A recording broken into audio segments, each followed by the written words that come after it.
protesto durante reintegração de posse de terreno em Vitória. O local foi invadido por 500 famílias há cerca de um mês. Houve princípio de confronto e sobrou até para o nosso carro de reportagem. 2 anos e meio no hospital. A estudante atropelada em frente à UFES finalmente foi liberada para voltar para casa. E o carinho da família é a aposta de que Larissa fique recuperada. Bandido anuncia assalto e mulher tira a filha às pressas do veículo. A criança estava no banco de trás do carro. As câmeras de segurança flagraram o crime. Ferrovia interditada durante protesto no norte do estado. Os manifestantes reclamam que não recebem auxílio desde o rompimento da barragem da Samarco. Bandidos se dão mal após tentativas de assaltos em Vila Velha e Cariacica. Nos 2 casos, policiais militares reagiram e 2 criminosos acabaram mortos. Em Vitória, um PM foi morto em frente a uma base da polícia. Ele tinha acabado de sair de uma festa. Imprudência nas estradas. Em 3 dias de operação da PRF, mais de 1.000 motoristas foram flagrados dirigindo acima da velocidade permitida. Em um dos casos, o radar marcou mais de 172 km por hora. A proibição da pesca de mais de 450 espécies de peixes. Aqui no estado, 60 mil famílias podem ser afetadas com a determinação do Ministério do Meio Ambiente. Lixo acumulado em Praça da Serra preocupa moradores. Mesmo com os garis voltando ao trabalho depois da paralisação, a sujeira ainda não foi recolhida em José de Anchieta. O Tribuna Notícias, segunda edição, volta em 1 minuto.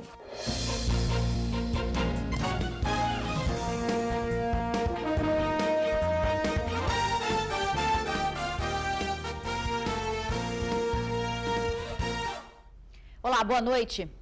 A vida da universitária mudou completamente após um acidente de trânsito. Ela foi atropelada por um ônibus, não pode mais andar e só se comunica pelos olhos. Depois de ficar mais de 2 anos internada, a jovem finalmente voltou para casa. A cama, os quadrinhos na parede, os desenhos feitos por ela. A casa inteira esperava por Larissa há 2 anos e meio e ela voltou. Larissa retornou ao lar, mas não é a mesma garota. Renasceu, voltou para casa como da primeira vez em que viu o mundo.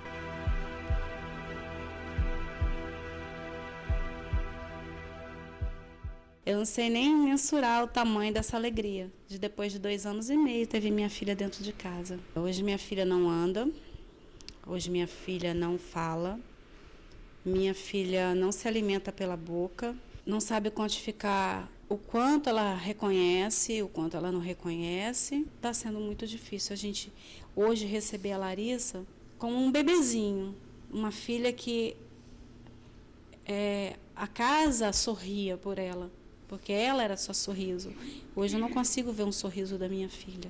Há 2 anos e meio, quando Larissa saiu de casa, ela tinha como destino a faculdade. Mas a poucos metros do local onde ela estudava, um acidente mudou completamente a vida dela. Agosto de 2014, Larissa esperou o sinal fechar na Avenida Fernando Ferrari, em Goiabeiras, e atravessou. Mas, segundo testemunhas, um ônibus teria avançado o sinal. Larissa foi atropelada. O impacto foi extremamente violento. Tinha 2 carros parados, o sinal ficou vermelho para ele. Já estava vermelho porque tinha 2 carros parados e as pessoas começaram a travessia. As pessoas conseguiram voltar, graças a Deus, mas infelizmente a minha filha não. O motorista que conduzia o coletivo e a empresa responsável pelo ônibus foram condenados pela justiça a pagar indenizações. Decisão que não cobre os custos de Larissa, muito menos o sentimento de injustiça sentido pela família.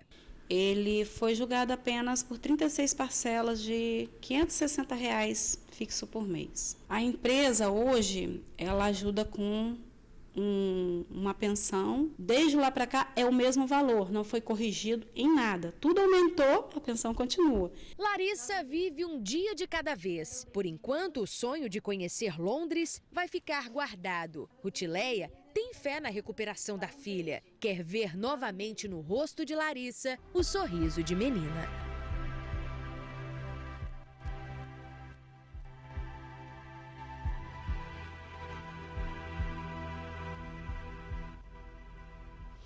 Fica aí o alerta, né? E a gente deseja muita força para essa família. Bandidos roubam um carro na Serra e motorista tira a filha às pressas do veículo. A câmera de segurança de um comércio flagrou o crime. As imagens mostram o momento em que o bandido se aproxima da vítima e anuncia o assalto. Desesperada, a mulher entrega a chave do carro e imediatamente puxa a filha, que estava no banco de trás. O assaltante acompanha a cena e entra pelo lado do carona. Um comparsa assume a direção, mas ele não consegue sair com o veículo. Os criminosos trocam de lugar e o bandido armado é quem leva o carro. Esse assalto aconteceu no bairro Chácara Parreiral, na Serra, e o veículo ainda não foi localizado. A placa do carro é PPO 4187. Famílias deixam um terreno invadido em Vitória. A ordem de reintegração de posse foi cumprida hoje pela polícia. E durante a cobertura da reintegração, o carro da nossa equipe de reportagem foi atingido por pedras. São 142 mil metros quadrados de área, o equivalente a 14 hectares. É muito chão mesmo. E até as pedras já estavam demarcadas. Esse pedaço pertencia a uma mulher, este outro a um homem. Pelo caminho, o que sobrou das casas improvisadas. Cerca de 500 famílias estavam vivendo aqui. Aproximadamente 200 militares participaram da desapropriação do terreno. O mandado de reintegração de posse começou a ser cumprido pela manhã. As famílias carregavam o que podiam. Tivemos uma reunião com alguns órgãos, né? Essas famílias, algumas vão ser avaliadas, vai ter uma triagem, né, com as famílias que fizeram cadastro e até então agora vai depender dos órgãos competentes. À tarde, um grupo que teria ocupado a área se rebelou e bloqueou essa rua que fica perto do terreno. A polícia rapidamente contornou a situação. Depois, militares do Batalhão de Missões Especiais e policiais de moto dispersaram quem insistia em descumprir a decisão judicial. Foram muitos os que correram quando a polícia chegou. No terreno encontramos esse sítio arqueológico e também indícios de desmatamento. O dono da área não quis gravar entrevista, mas disse que antes da invasão, a vegetação estava preservada. O terreno fica às margens da rodovia Serafim Derenze, aqui na região da Grande São Pedro, em Vitória. Vocês viram aí que nós acompanhamos o trabalho da polícia e do oficial de justiça durante todo o processo de reintegração de posse. Pois bem, enquanto estávamos lá em cima produzindo a reportagem, o nosso carro foi depredado. Foi uma surpresa chegar e se deparar com o para-brisa nessa situação. Testemunhas disseram que durante uma confusão, o carro teria sido atingido de propósito. Pois é, a Polícia Militar disse que 3 pessoas foram detidas por jogar pedras nos policiais da cavalaria e bloquear a rua queimando pneus, colchões e madeira. O excesso de velocidade nas estradas que cortam o Espírito Santo. Em apenas 3 dias, mais de 1.000 motoristas foram flagrados cometendo a imprudência. Em um dos casos, um motociclista passou em um radar a 172 km por hora.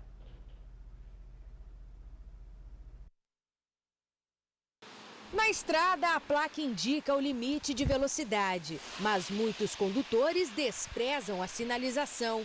Nesta imagem, podemos ver que o radar móvel da Polícia Rodoviária Federal flagrou um motociclista a 172 km por hora.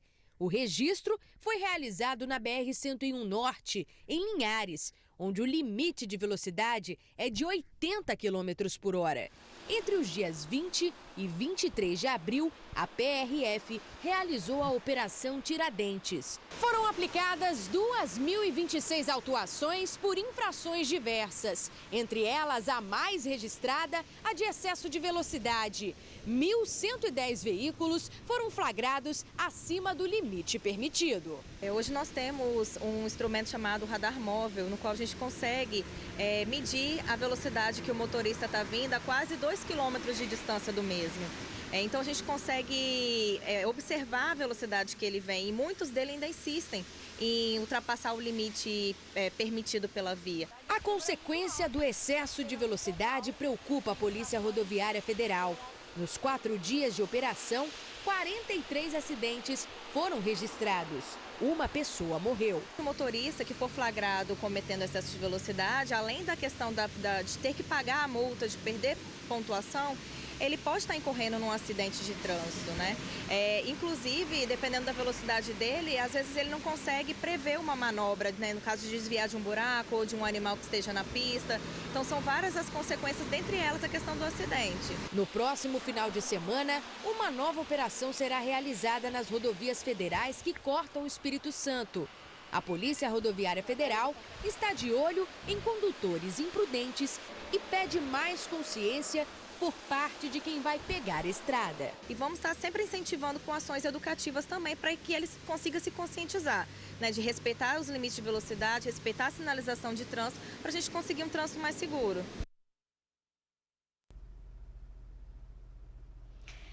Os garis da Serra já voltaram a trabalhar, mas alguns bairros do município ainda sofrem com os reflexos da paralisação. Em José de Anchieta, o lixo ainda não foi recolhido e está amontoado na praça. Ele está espalhado por todo o bairro, mas próximo a esta escola municipal, a situação é ainda mais complicada. Como que passa uma criança no meio do lixo com esse cheiro absurdo? Não tem como, né?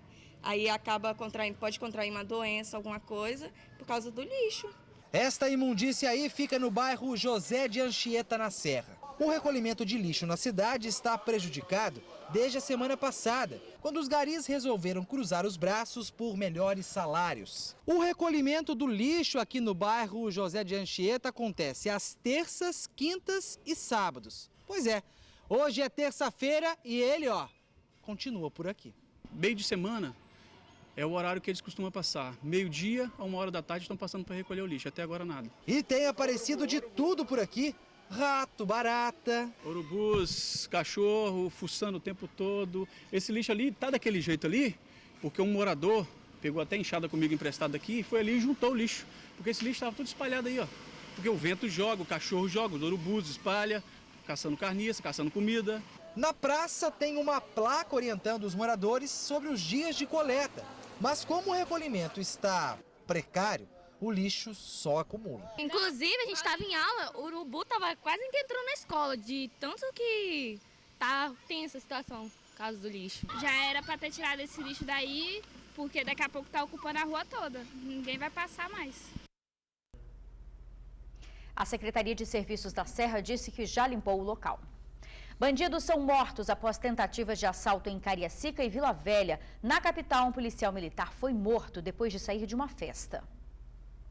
O soldado Dani Machado Martins, de 42 anos, foi morto com 3 tiros no rosto. O crime aconteceu durante a madrugada, em frente a esta unidade da Polícia Militar, no bairro Santo Antônio, Vitória. O policial tinha acabado de sair desta casa de shows com 3 amigos. A festa acontecia a poucos metros do DPM do bairro. O policial da reserva chegou a ser socorrido por uma viatura, mas não resistiu aos ferimentos. 5 pessoas foram detidas e levadas para a delegacia. Em depoimento, disseram que um amigo da vítima teria se envolvido numa briga com um casal durante a festa e que um conhecido deste casal decidiu resolver a história por meio da violência.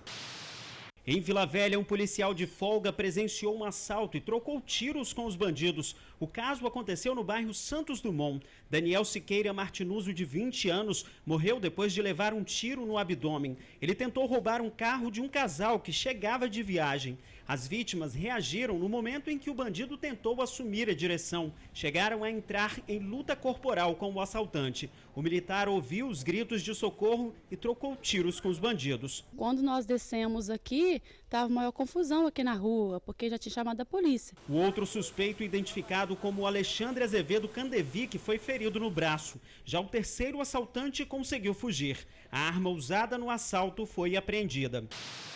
Em Cariacica, bandidos também se deram mal durante uma tentativa de assalto. Foi no bairro Ibiapaba. Um bandido foi morto e outros 2 baleados. Os criminosos já haviam assaltado 4 veículos. Pararam um caminhoneiro que também foi rendido. Mas quando tentaram abordar um carro que seguia atrás do caminhão, foram surpreendidos por 2 militares que estavam no automóvel. Correram e os policiais atiraram neles e tentaram revidar tiro também. Aí o policial acertou eles e abordaram eles. Um escapou. Um deles, identificado apenas como Eduardo, não resistiu aos ferimentos. Outros 2 foram socorridos e levados ao Hospital São Lucas. Um deles é uma adolescente de apenas 14 anos. O outro é Jonathan Coutinho da Costa, de 21. O quarto criminoso conseguiu fugir. Uma réplica de arma, uma garrucha artesanal e 2 celulares foram apreendidos. Sobre o caso do policial militar morto em Vitória, ninguém foi preso. Os pescadores capixabas já estão sofrendo com a determinação do Ministério do Meio Ambiente. Está proibida a pesca de mais de 400 espécies de peixes. Barcos estão parados e pelo menos 60 mil famílias podem ser afetadas no estado.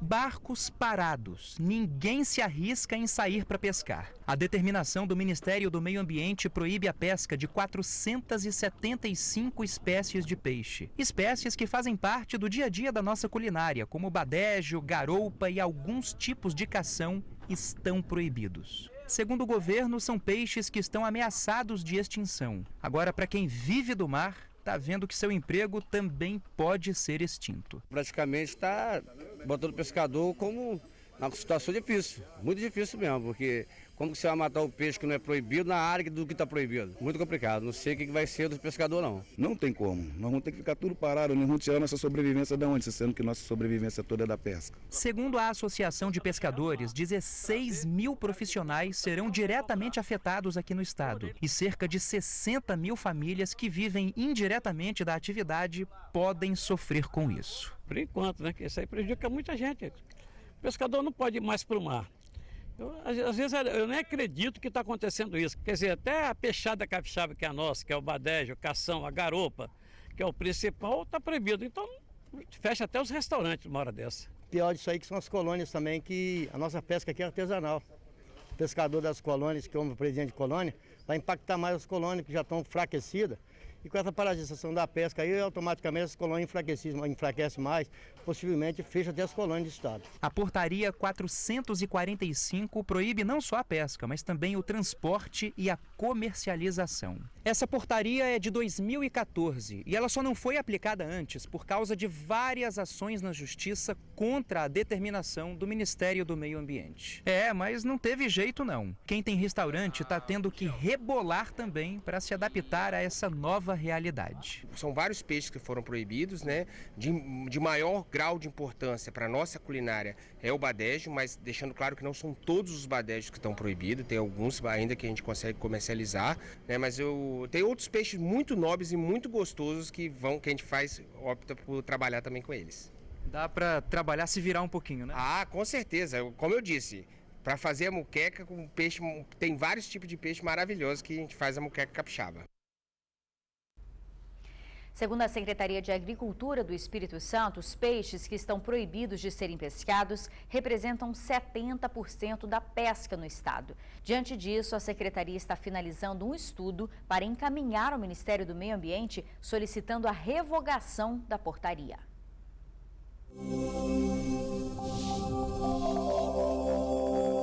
Quarta-feira com poucas nuvens no estado, o calor aumenta em quase todas as regiões. No extremo norte, sol com possibilidade de chuva passageira à tarde e à noite. Nas demais regiões não há previsão de chuva. Na sexta-feira o tempo deve mudar por causa de uma chegada de uma massa de ar frio. E a seguir, ferrovia interditada durante protesto no norte do estado. A gente já volta. Moradores fazem protesto e interditam ferrovia no norte do estado. Os manifestantes queimaram madeira nos trilhos, o que impediu a passagem do trem. Cerca de 200 pessoas participaram do protesto. Os manifestantes alegam que foram prejudicados com o rompimento da barragem da Samarco em novembro de 2015. Dizem que o cadastro feito por pescadores para receber o auxílio está paralisado. Também reclamam que a pesca no mar de Aracruz está proibida.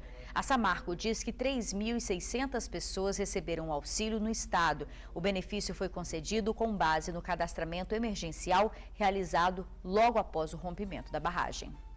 E a gente fica por aqui. Muito obrigada pela companhia de sempre. Uma boa noite para você e até amanhã.